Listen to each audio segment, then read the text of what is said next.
Alors, Baruch Hashem, plus que vous êtes dans une yeshiva, je suis sûr que le matin, vous faites rien que le Iyun, n'est-ce pas? Le matin, donc c'est le Iyun. L'après-midi, Bekiyut, c'est comme ça, non? Vous n'étudiez pas la même chose le matin et l'après-midi. L'après-midi, vous apprenez quelque chose d'autre, un peu plus en vitesse. Donc, c'est très bien. Ça, c'est le système. Iyun et Bekiyut. Mais à part ça, hein? Si on doit choisir entre Iyun et Bekiyut, qu'est-ce qu'on doit faire? Il faut toujours partager. Dans la journée, il y a écrit, les Gdolei Israël, ils ont dit, celui qui fait le Iyun sans la Bekiyut, il va être amaretz, il va être un ignorant, parce qu'il ne va pas connaître toute la Torah. Chacun, et ça c'est des grosses questions, le Rav Wolbe Zatzal, il dit que toutes ces questions-là, combien étudier, combien d'iyun, combien de bekiyut, il faut demander, mamash, les talmidei chachamim, ça s'appelle, c'est dinei nefashot. C'est quoi dinei nefashot? C'est des questions de vie ou de mort. C'est parce que quelqu'un, chaque baron, il est en train de construire sa vie matérielle et sa vie spirituelle. Donc c'est des choses très très importantes. Celui qui a une attirance pour le iyun, alors très très bien, peut-être il peut faire à part qu'il étudie bien, ça vaut la peine, comme on a dit tout à l'heure, les sakem. Ça veut dire écrire mamash dans un cahier, tout ce qui sortait. J'étais dans le SPN sur le Rav Sitruk, et à peu près il y a un mois en arrière, ils ont fait les SPDIM, les cours sur le Rav Sitruk. Ils ont raconté quelque chose que mamash, bravo Kol HaKavod, ça m'a renforcé. Pendant des années, à part tout ce qu'il faisait, ils étudiaient le Dafayomi, le Rav Sitruk. Il étudiait Dafayomi. Mais à part qu'il étudiait le Dafayomi, chaque fois, à la fin de son étude ou pendant son étude, il prenait un cahier et il écrivait chaque chose. Qu'est-ce qui sort? On a étudié par exemple une Sugia, c'est quoi la conclusion? C'est quoi les avis? Il écrivait dans un Yoman, dans un cahier. Et ça motive énormément. Il y a écrit que quand on a étudié quelque chose, on l'écrit avec un stylo à la fin de la conclusion de chaque chose, c'est comme si on a répété 4 fois. Et vous savez, on a déjà parlé plusieurs fois, comme c'est important de réviser. Parce que sans les Chachamim, ils ont dit, quelqu'un il étudie la Torah et il ne révise pas tout ce qu'il a étudié. À quoi ça ressemble? Ça ressemble, Chaz v'Shalom, à une femme qui a accouché, qui accouche des bébés et les enterre. Comme ça, Chachamim, ils ont dit, celui qui il étudie et il ne fait pas des chazarot sur ce qu'elle a étudié. Et chaval, ça ressemble à une femme qui accouche et qui enterre son bébé. C'est dommage, mais tout ce qu'on a étudié, pourquoi on l'a étudié, il faut se rappeler. Même si dans la yeshiva, ils ne vous disent pas, profitez des temps libres qu'il y a. Je sais que le Yetzer Hara, il est très très fort. On est passé par là, j'étais comme vous à la yeshiva. Je sais qu'on a envie de se détendre, à droite, à gauche, se promener, tout ça. Shawarma, falafel, toutes ces choses-là et tout ça. Je sais mais prenez du temps parce que profitez. Le plus que quelqu'un il peut profiter dans son temps, et c'est du gagner. Chachamim ils disent En aveda ki avedat hazman. Vous avez compris? Il n'y a pas une perte comme la perte du temps. Du temps qu'on a perdu, ça ne revient pas. L'argent qu'on a revenu, l'argent qu'on a perdu, il peut revenir. Mais du temps qu'on a perdu, c'est chaval. Il y a par exemple dans les yeshivot, il y a beaucoup de yeshivot, ils font ce qui est très très important. Faire des mifranim, des examens, je ne sais pas s'ils font ici, des examens, c'est très bien, ça motive les personnes. Baruch Hashem, mes fils, ils sont dans les yeshivot, et Baruch Hashem, dans tous les yeshivot, j'ai un fils dans un kollel, Baruch Hashem, c'est sans arrêt, c'est des examens. Les examens, ça motive, ça veut dire, on sait pas, on a envie, on n'a pas envie. Ça veut dire, on sait qu'on est obligé d'étudier, il y a un examen, il faut savoir tout le chomer. La personne, elle a une obligation de prendre sur elle des chiyuvim, des choses que ça va l'obliger à étudier. Parce que la tendance, qu'est-ce qu'on a lu dans la parashat Bereshit à la fin? Ki yetzer lev adam ra minura. Hashem, il a dit que le yetzer hara, il est ra, ça veut dire la tendance de la personne, et sans arrêt, c'est de se décourager. La personne, elle est obligée de faire une guerre contre elle-même.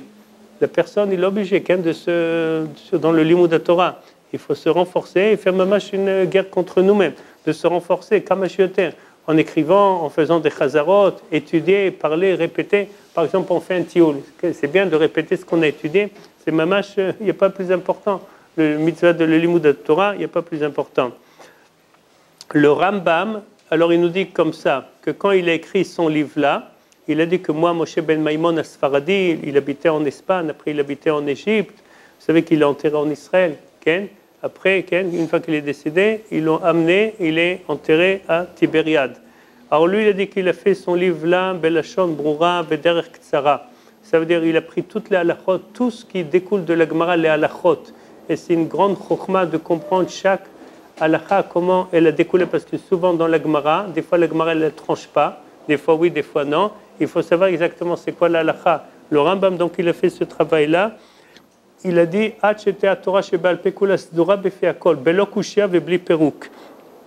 veut dire que lui, il a écrit dans ce livre-là toutes les halakhot, que c'est d'une façon claire. Quelqu'un maintenant, il voulait savoir à son époque, il voulait savoir, ça c'était le Shulchan Aruch de l'époque, quelqu'un voulait savoir la halakha, il ouvre et bon Hashem, tout de suite tu vois.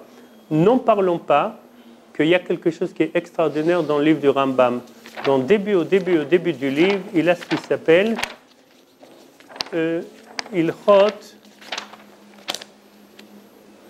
Deot. Le Ilchot Deot, ça veut dire c'est comment les Deot, comment il faut se comporter dans la vie. Ça, c'est mamash des choses, c'est des perles, c'est des conseils de vie qui sont extraordinaires. Comment il faut manger, comment il faut faire la gymnastique, comment il faut s'habiller, comment il faut se comporter avec l'argent, à quel moment il faut se marier, comment il faut travailler, comment il faut étudier la Torah. C'est toutes des choses, mamash, c'est une chokhmat reine qui est tellement belle. Je sais que depuis des années, ils ont traduit ça en France, en français, ces livres-là, c'est Ilchot Deot. Ça montre, mamash, comment il faut se comporter, qu'est-ce qu'on a le droit de parler, comment il faut se comporter avec la nourriture, avec la santé. Très, très, très, très beau. Mamash, puisque c'était un docteur, il s'est rempli des conseils aussi pour se comporter avec le corps, comment il faut faire, comment il faut se doucher, de quelle façon, combien de vin on a le droit de boire, et tout ça. C'est tout, mamash, c'est des halachot extraordinaires, ça s'appelle Ilchot Deot. Et ça, c'est au début de son livre, avant l'Ilchot Talmud Torah. Donc, il nous dit comme ça. Ça, il a écrit des Dvarim Brurim, Krovim, Nechonim, Alpea Mishpat, Vechule. Mikol, Elu, Achibon, Perishim, Anitzim, Beot, Rabbeinu, Kadosh, Vadar. J'avais dit que ça, c'est le meilleur livre qui a été écrit de l'époque de Rabbeinu à Kadosh jusqu'à l'époque du Rambam. Ça veut dire que c'est à peu près une distance d'à peu près 700 ans. Pendant 700 ans, il n'y avait pas un livre comme ça. Et donc, les gens, ils demandaient les Talmidei Chachamim, ou ils cherchaient dans les Talmud pour savoir la halakha. Mais là, c'est le livre que jusqu'à... Et il y a une phrase, je ne sais pas qui c'est qui a dit la phrase, « Mi Moshe ad Moshe, lokam ke Moshe ». Ça veut dire à partir de Moshe Rabbeinu jusqu'à Moshe, Moshe ben Maimon Hasfaradi, lokam ke Moshe. Entre Moshe Rabbeinu et Moshe le Rambam, il n'y avait pas quelqu'un. Sur le Rav Ovadia Yosef, Zatzal, aussi ils ont dit « Mi Yosef ad Yosef, lokam ke Yosef ». À partir de Rabbi Yosef Karo jusqu'à le Rav Ovadia Yosef, il n'y avait pas quelqu'un comme Yosef, il n'y avait pas quelqu'un. Parce que maman, ça vaut la peine, j'aime une fois faire un courant sur le Rav Ovadia Yosef, pour que pendant des années, je priais souvent avec lui, je partais des milliers de cours, peut-être des milliers de cours j'ai entendu de lui. C'était maman quelque chose extraordinaire, il n'y a pas de mots. Tellement une chokhma, ces livres, ils sont tellement beaux, ils sont tellement profonds, ces livres. Et ça montre comment, par exemple, chaque halakha, comment il prend la halakha qui commence par la Mishnah, par le pasuk dans la Torah, par la Mishnah et par la Gemara, il amène tous les commentaires sur chaque détail et comment il tranche la halakha par rapport à le Rambam et le Rabbi Yosef Karo et le Rif et le Roche et selon tous les commentaires. C'est maman, c'était quelque chose qui est extraordinaire. À part qu'il était une chacham, qu'il avait, certains disent qu'il avait qu'il ouvrait un livre et il voyait le livre et pendant des années après il se rappelait exactement chaque page qu'est-ce qu'il avait écrit. C'était maman quelque chose incroyable. Il avait une chokhma, lisez dans tous les livres qu'ils ont fait sur le Rav Ovadia Yosef, c'est mamash extraordinaire. Et n'en parlons pas, la chose la plus grande qu'il a fait, le Rav Ovadia Yosef, c'est l'enseignement de la Torah. Le Rav Ovadia Yosef, dans son livre, il a un livre qui s'appelle Taharat Habayit. C'est les lois de pureté et impureté. C'est 2 livres, volumes qui sont comme ça, plus de 1000 pages. Il a raconté une fois que lui, sans arrêt, il était dans le même dilemme. Lui, il adorait étudier et écrire les livres. Il y avait un tiers de sa Torah, qu'est-ce qu'il faisait? Un tiers de son temps, qu'est-ce qu'il faisait? Qu'est-ce qu'il faisait? Un tiers de son temps aussi, il donnait des cours de partout. Alors une fois, il s'est demandé, est-ce qu'il c'est mieux que je continue à étudier ma Torah, j'écris mes livres, ou je donne aussi sans arrêt des cours à droite, à gauche. Il partait sans arrêt, Tel Aviv, Eilat, Kiryat Shmona, de partout, presque peut-être tous les soirs, il partait à droite, à gauche, donner des cours de partout.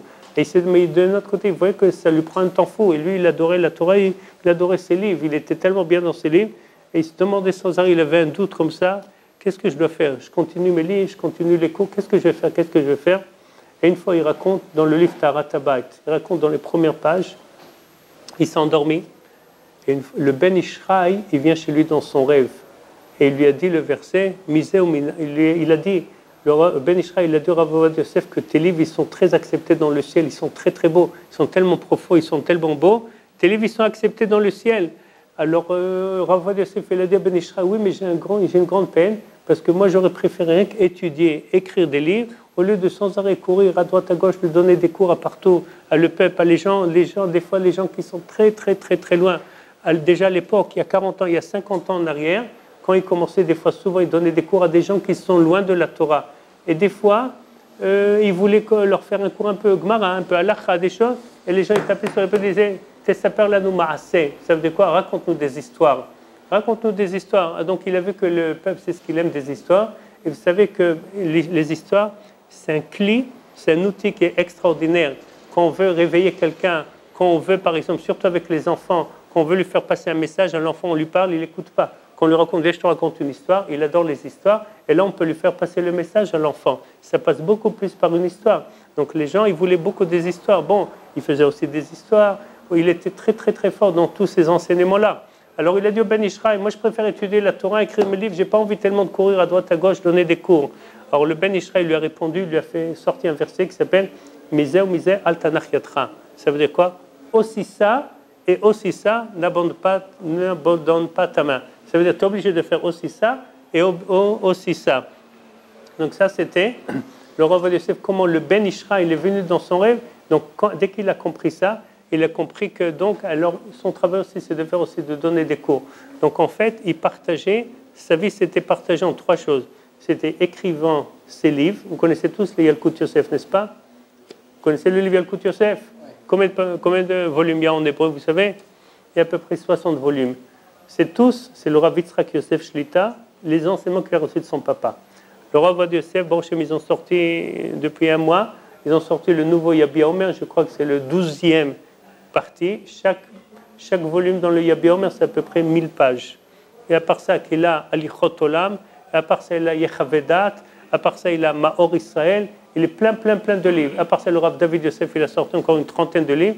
Dans toute la famille, entre lui et ses enfants, ils ont sorti plus de 100 livres, peut-être. Mais c'est incroyable, incroyable. Moi-même, le Rav Yitzhak Yosef Shlita, je l'adore, ça fait depuis 20 ans que j'étudie ses livres, c'est extraordinaire. C'est beau, tout ce qu'il a reçu de son père, comment il faut trancher dans les halachot. Et j'ai étudié chez le Rav Nabouli Shlita, mon Rav, où j'ai étudié la Torah, il a étudié quand il était jeune dans la même yeshiva avec le Rav Yitzhak Yosef. Et il voyait que le Rav Yitzhak Yosef, chaque chose, quand ils étudient la Gemara, chaque chose, il a un cahier et il écrit tout. Alors il lui a demandé pourquoi sans arrêter écrit tout. Il a dit, mon papa, il m'a obligé, chaque fois que tu as appris quelque chose, un shiur Torah, tu notes qu'est-ce que tu as appris.